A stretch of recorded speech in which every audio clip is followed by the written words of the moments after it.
Welcome to Pushing to the Front by Orison Swett Marden, one of the most influential classics in the history of self-help and success literature. In these chapters, Marden shares timeless wisdom on ambition, persistence, leadership, and achievement. His words inspire us to overcome hesitation, strengthen our will, and move boldly toward our highest potential. Whether you're seeking personal growth, practical success strategies, or simply daily motivation, this series will encourage and guide you on your journey forward. Chapter 32. Raising of Values. Destiny is not about thee, but within. Thyself must make thyself. The world is no longer clay, but rather iron in the hands of its workers, says Emerson, and men have got to hammer out a place for themselves by steady and rugged blows. To make the most of your stuff, be it cloth, iron, or character, this is success. Raising common stuff to priceless value is great success. The man who first takes the rough bar of wrought iron may be a blacksmith who has only partly learned his trade and has no ambition to rise above his anvil. He thinks that the best possible thing he can do with his bar is to make it into horseshoes, and congratulates himself upon his success. He reasons that the rough lump of iron is worth only 2 or 3 cents a pound, and that it is not worthwhile to spend much time or labor on it. His enormous muscles and small skill have raised the value of the iron from $1 perhaps to $10.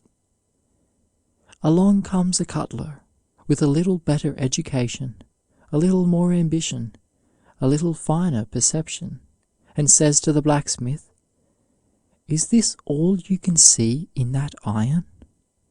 Give me a bar and I will show you what brains and skill and hard work can make of it." He sees a little further into the rough bar. He has studied many processes of hardening and tempering. He has tools, grinding and polishing wheels, and annealing furnaces. The iron is fused, carbonized into steel, drawn out, forged, tempered, heated white hot, plunged into cold water or oil to improve its temper, and ground and polished with great care and patience. When this work is done, he shows the astonished blacksmith $2,000 worth of knife blades, where the latter only saw $10 worth of crude horseshoes. The value has been greatly raised by the refining process. Knife blades are all very well, if you can make nothing better, says another artisan, to whom the cutler has shown the triumph of his art. But you haven't half brought out what is in that bar of iron. I see a higher and better use. I have made a study of iron, and know what there is in it, and what can be made of it. This artisan has a more delicate touch, a finer perception, a better training, a higher ideal, and superior determination, which enable him to look still further into the molecules of the rough bar, past the horseshoes, past the knife blades, and he turns the crude iron into the finest cambric needles, with eyes cut with microscopic exactness. The production of the invisible points requires a more delicate process, a finer grade of skill than the cutler possesses. This feat the last workman considers marvelous, and he thinks he has exhausted the possibilities of the iron. He has multiplied many times the value of the cutler's product. But behold, another very skillful mechanic, with a more finely organized mind, a more delicate touch, more patience, more industry, a higher order of skill, and a better training, passes with ease by the horseshoes, the knife blades, and the needles, and returns the product of his bar in fine mainsprings for watches. Where the others saw horseshoes, knife blades, or needles, worth only a few $1,000, his penetrating eye saw a product worth $100,000. A higher artisan appears, who tells us that the rough bar has not even yet found its highest expression, that he possesses the magic that can perform a still greater miracle in iron. To him, even mainsprings seem coarse and clumsy. He knows that the crude iron can be manipulated and coaxed into an elasticity that cannot even be imagined by one less trained in metallurgy. He knows that, if care enough be used in tempering the steel, it will not be stiff, trenchant, and merely a passive metal, but so full of its new qualities that it almost seems instinct with life. With penetrating, almost clairvoyant vision, this artisan sees how every process of mainspring making can be carried further, and how at every stage of manufacture more perfection can be reached, how the texture of the metal can be so much refined that even a fiber, a slender thread of it, can do marvelous work. He puts his bar through many processes of refinement and fine tempering, and, in triumph, turns his product into almost invisible coils of delicate hairsprings. After infinite toil and pain, he has made his dream true. He has raised the few dollars worth of iron to a value of $1 million, perhaps 40 times the value of the same weight of gold.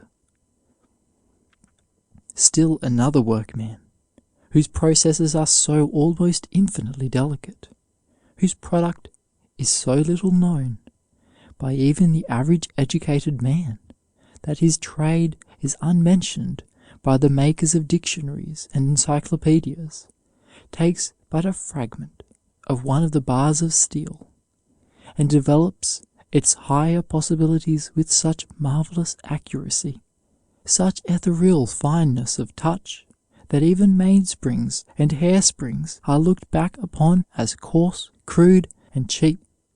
When his work is done, he shows you a few of the minutely barbed instruments used by dentists to draw out the finest branches of the dental nerves.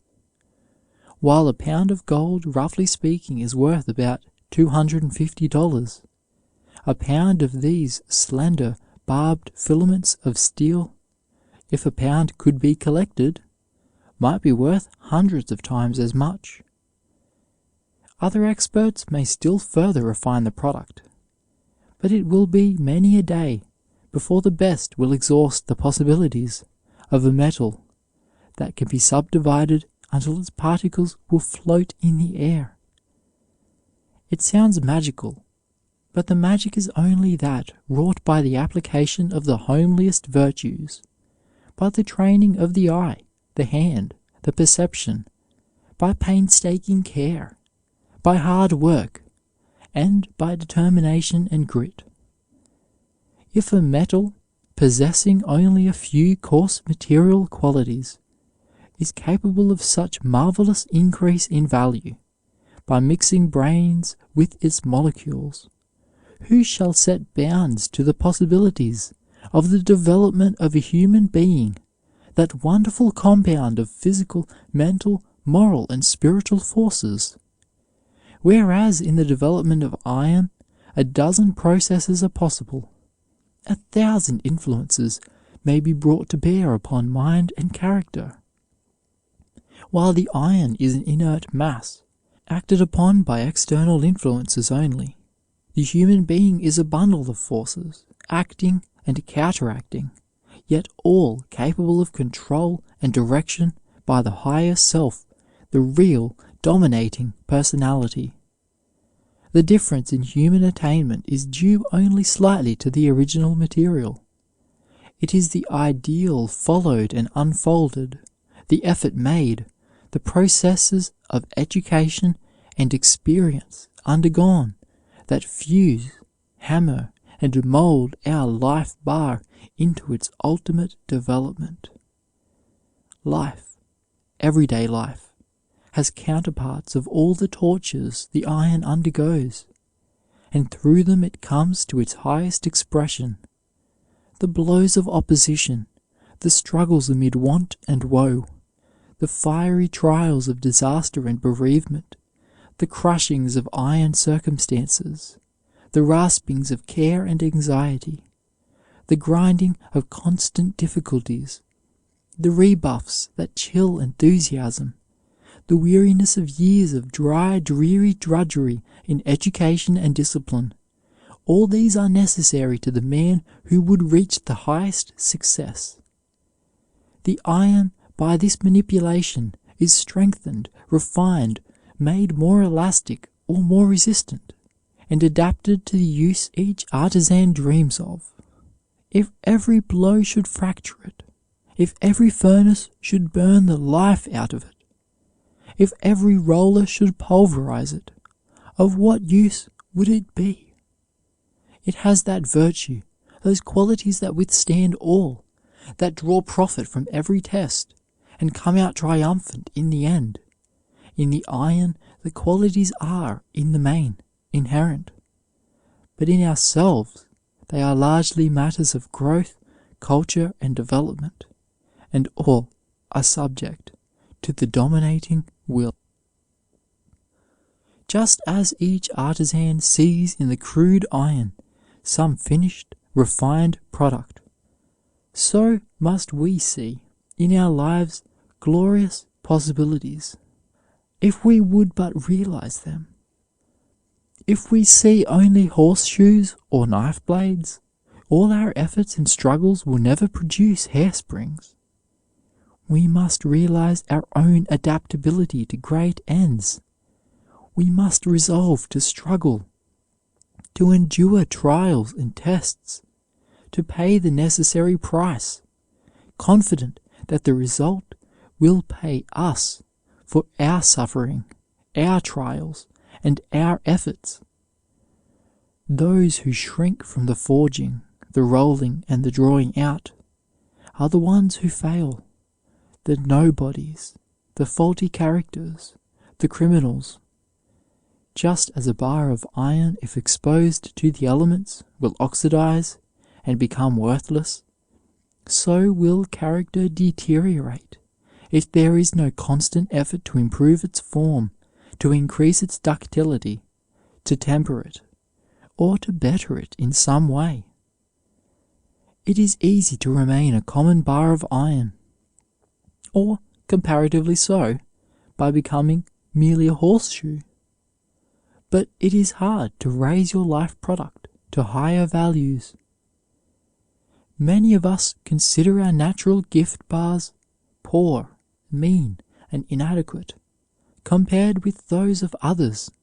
But if we are willing, by patience, toil, study, and struggle, to hammer, draw out, and refine, to work on and up from clumsy horseshoes to delicate hairsprings, we can, by infinite patience and persistence, raise the value of the raw material to almost fabulous heights.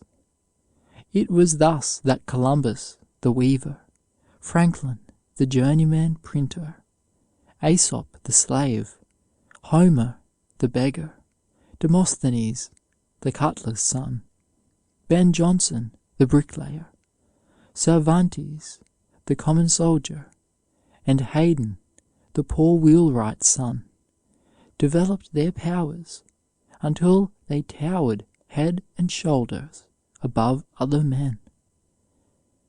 There is very little difference between the materials given to 100 average boys and girls at birth, yet one with no better means of improvement than the others, perhaps with infinitely poorer means, will raise his material in value 100-fold, 500-fold, 1,000-fold, while the 99 will wonder why their material remains so coarse and crude, and will attribute their failure to hard luck.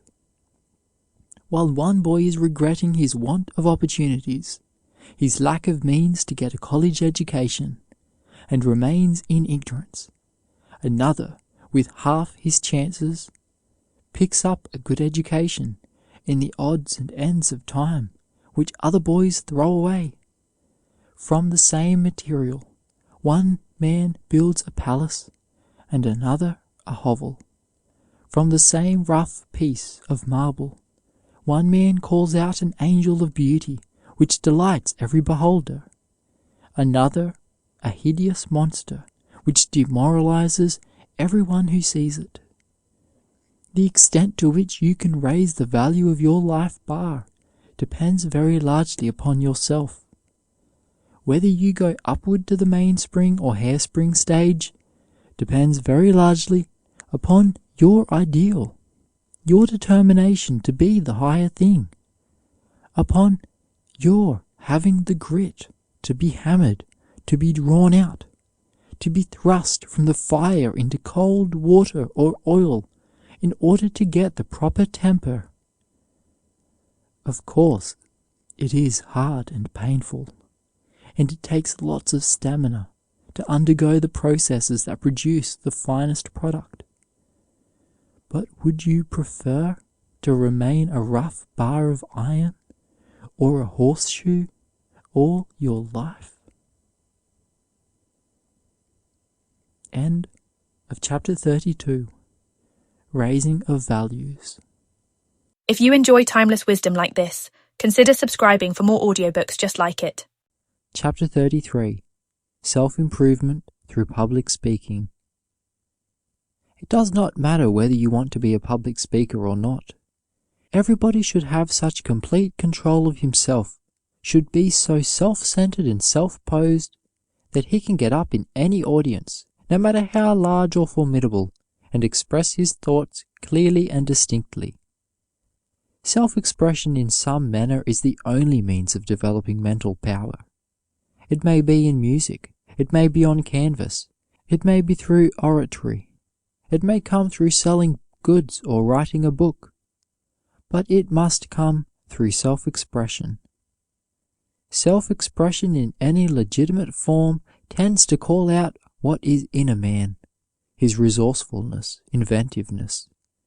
But no other form of self-expression develops a man so thoroughly and so effectively, and so quickly unfolds all of his powers as expression before an audience.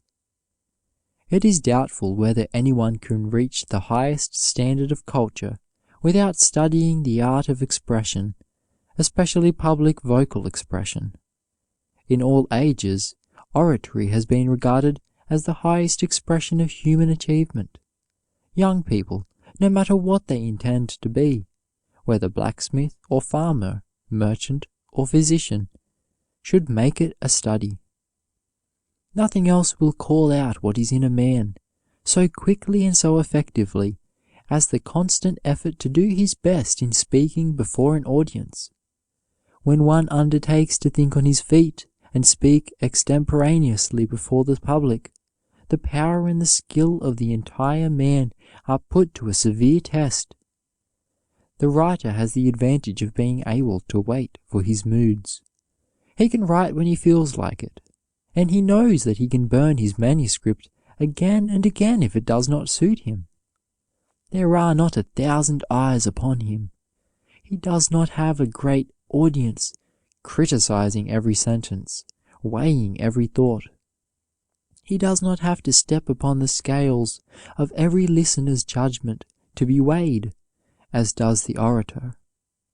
A man may write as listlessly as he pleases, use much or little of his brain or energy, just as he chooses or feels like doing. No one is watching him. His pride and vanity are not touched, and what he writes may never be seen by anyone.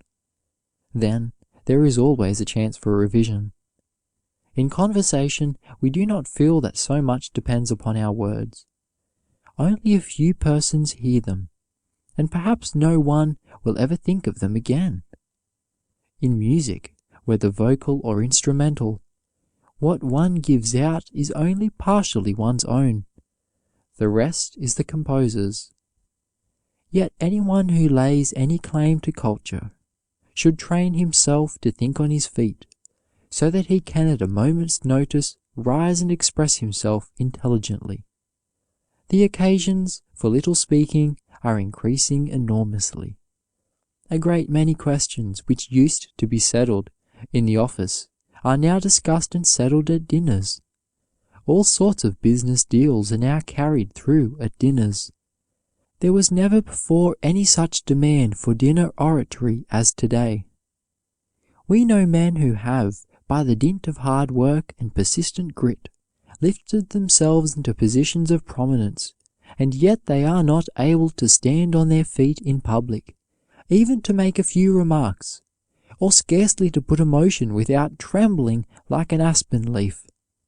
They had plenty of opportunities when they were young, at school, in debating clubs, to get rid of their self-consciousness, and to acquire ease and facility in public speaking, but they always shrank from every opportunity, because they were timid or felt that somebody else could handle the debate or questions better.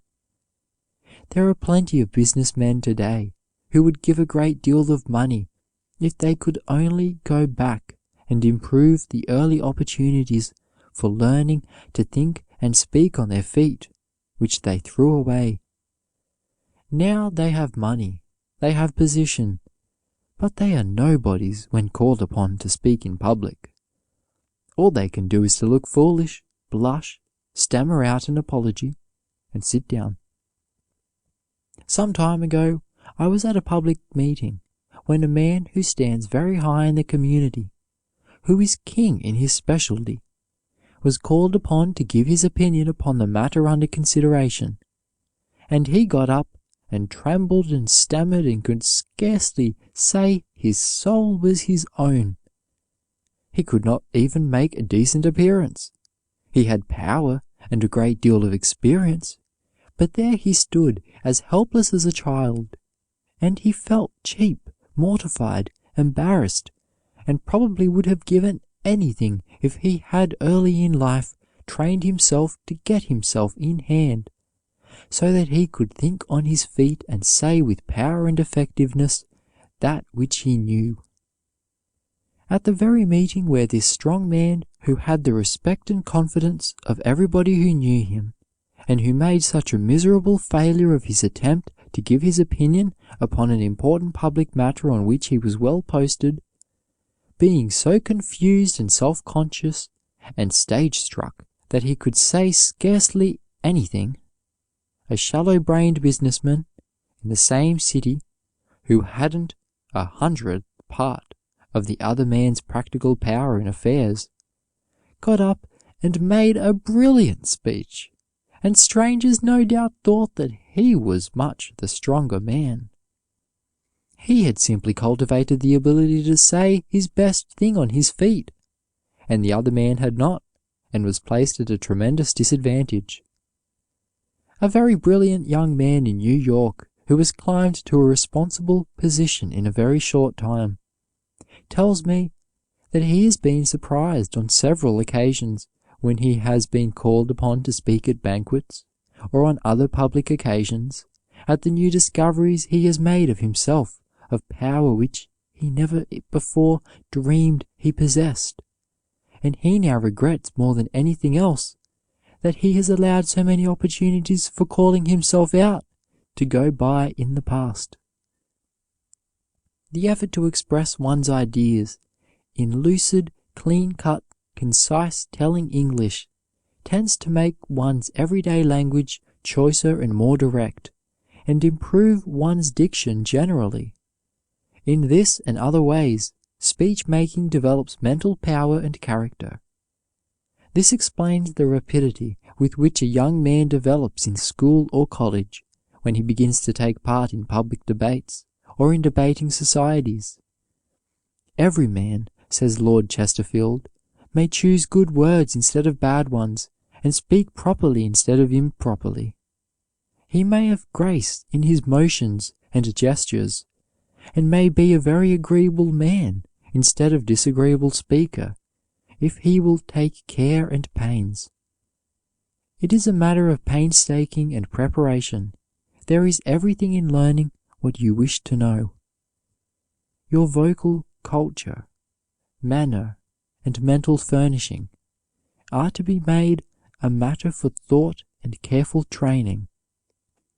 Nothing will tire an audience more quickly than monotony.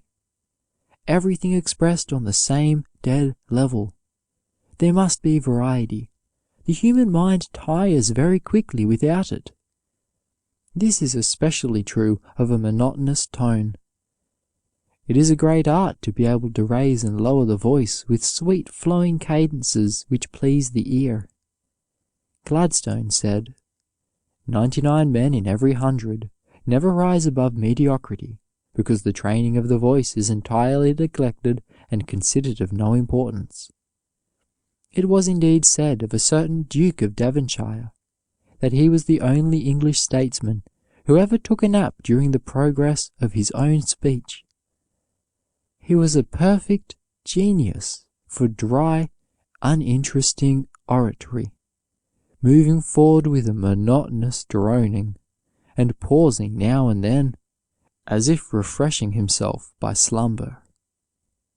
In thinking on one's feet before an audience, one must think quickly, vigorously, effectively. At the same time, he must speak effectively through a properly modulated voice, with proper facial and bodily expression and gesture. This requires practice in early life. In youth, the would-be orator must cultivate robust health, since force, enthusiasm, conviction, willpower are greatly affected by physical condition. One, too, must cultivate bodily posture and have good habits at easy command. What would have been the result of Webster's reply to Hayne, the greatest oratorical effort ever made on this continent, if he had sat down in the Senate and put his feet on his desk? Think of a great singer like Nordica attempting to electrify an audience while lounging on a sofa or sitting in a slouchy position. An early training for effective speaking will make one careful to secure a good vocabulary by good reading and a dictionary. One must know words. There is no class of people put to such a severe test of showing what is in them as public speakers. No other men who run such a risk of exposing their weak spots or making fools of themselves in the estimation of others as do orators. Public speaking, thinking on one's feet, is a powerful educator, except to the thick-skinned man, the man who has no sensitiveness, or who does not care for what others think of him. Nothing else so thoroughly discloses a man's weaknesses or shows up his limitations of thought, his poverty of speech, his narrow vocabulary. Nothing else is such a touchstone of the character and the extent of one's reading, the carefulness or carelessness of his observation. Close, compact statement must be had. Learn to stop when you get through. Do not keep stringing out conversation or argument after you have made your point. You only weaken your case and prejudice people against you for your lack of tact, good judgment, or sense of proportion. Do not neutralize all the good impression you have made by talking on and on long after you have made your point. The attempt to become a good public speaker is a great awakener of all the mental faculties. The sense of power that comes from holding attention, stirring the emotions, or convincing the reason of an audience, gives self-confidence, assurance, self-reliance, arouses ambition, and tends to make one more effective in every particular. One's manhood, character, learning, judgment of his opinions, all things that go to make him what he is, are being unrolled like a panorama, Every mental faculty is quickened, every power of thought and expression spurred. Thoughts rush for utterance, words press for choice. The speaker summons all his reserves of education, of experience, of natural or acquired ability, and masses all his forces in the endeavor to capture the approval and applause of the audience. Such an effort takes hold of the entire nature, beads the brow, fires the eye, flushes the cheek, and sends the blood surging through the veins. Dormant impulses are stirred, half-forgotten memories revived, the imagination quickened to see figures and similes that would never come to calm thought. This forced awakening of the whole personality has effects reaching much further than the oratorical occasion.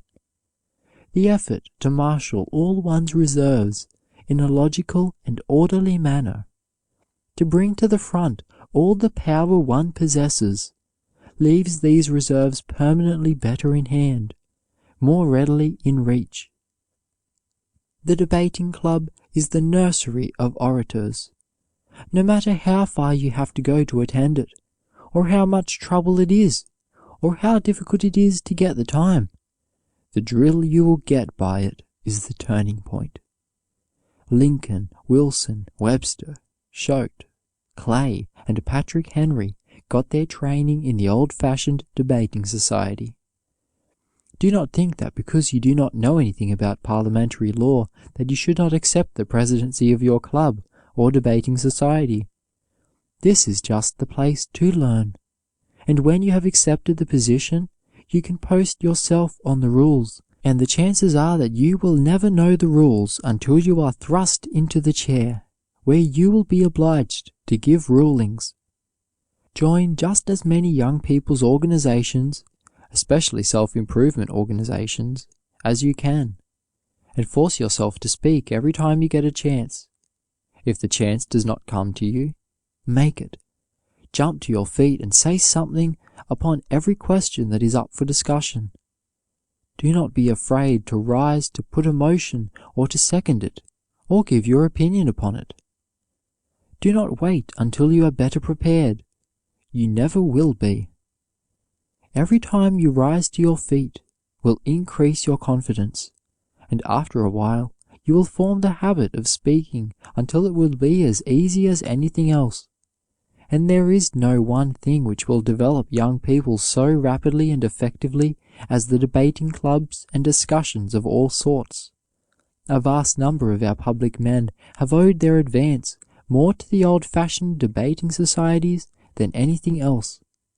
Here they learned confidence, self-reliance. They discovered themselves. It was here they learned not to be afraid of themselves, to express their opinions with force and independence. Nothing will call a young man out more than the struggle in a debate to hold his own. It is strong, vigorous exercise for the mind, as wrestling is for the body. Do not remain way back on the back seat. Go up front. Do not be afraid to show yourself. This shrinking into a corner and getting out of sight and avoiding publicity is fatal to self-confidence. It is so easy and seductive, especially for boys and girls in school or college, to shrink from the public debates or speaking, on the ground that they are not quite well enough educated at present. They want to wait until they can use a little better grammar, until they have read more history and more literature, until they have gained a little more culture and ease of manner. The way to acquire grace, ease, facility, the way to get poise and balance, so that you will not feel disturbed in public gatherings, is to get the experience. Do the thing so many times that it will become second nature to you. If you have an invitation to speak, no matter how much you may shrink from it, or how timid or shy you may be, resolve that you will not let this opportunity for self-enlargement slip by you. We know of a young man who has a great deal of natural ability for public speaking, and yet he is so timid that he always shrinks from accepting invitations to speak at banquets or in public, because he is so afraid that he has not had experience enough. He lacks confidence in himself. He is so proud and so afraid that he will make some slip which will mortify him, that he has waited and waited and waited until now he is discouraged and thinks that he will never be able to do anything in public speaking at all. He would give anything in the world if he had only accepted all of the invitations he has had, because then he would have profited by experience. It would have been 1,000 times better for him to have made a mistake, or even to have broken down entirely a few times, than to have missed the scores of opportunities which would undoubtedly have made a strong public speaker of him. What is technically called stage fright is very common. A college boy recited an address to the conscript fathers.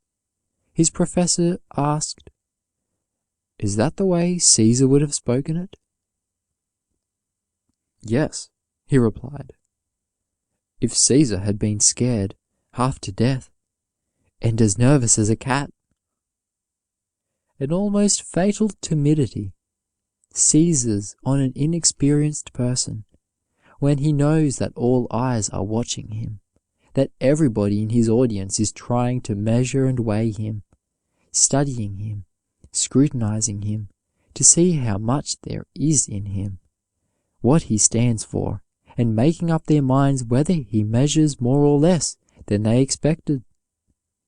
Some are constitutionally sensitive, and so afraid of being gazed at that they don't dare to open their mouths, even when a question in which they are deeply interested and on which they have strong views is being discussed. At debating clubs, meetings of literary societies, or gatherings of any kind, they sit dumb, longing, yet fearing to speak. The sound of their own voices, if they should get on their feet to make a motion, or to speak in a public gathering, would paralyze them. The mere thought of asserting themselves, of putting forward their views or opinions on any subject as being worthy of attention, or as valuable as those of their companions, makes them blush and shrink more into themselves. This timidity is often, however, not so much the fear of one's audience as the fear lest one can make no suitable expression of his thought. The hardest thing for the public speaker to overcome is self-consciousness. Those terrible eyes which pierce him through and through, which are measuring him, criticizing him, are very difficult to get out of one's consciousness. But no orator can make a great impression until he gets rid of himself, until he can absolutely annihilate his self-consciousness, forget himself in his speech. While he is wondering what kind of an impression he is making, what people think of him, his power is crippled, and his speech to that extent will be mechanical, wooden. Even a partial failure on the platform has good results, for it often arouses a determination to conquer the next time, which never leaves one.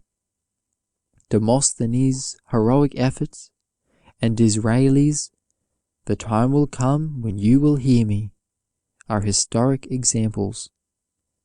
It is not the speech, but the man behind the speech, that wins a way to the front. One man carries weight because he is himself the embodiment of power. He is himself convinced of what he says. There is nothing of the negative, the doubtful, the uncertain in his nature. He not only knows a thing, but he knows that he knows it. His opinion carries with it the entire weight of his being.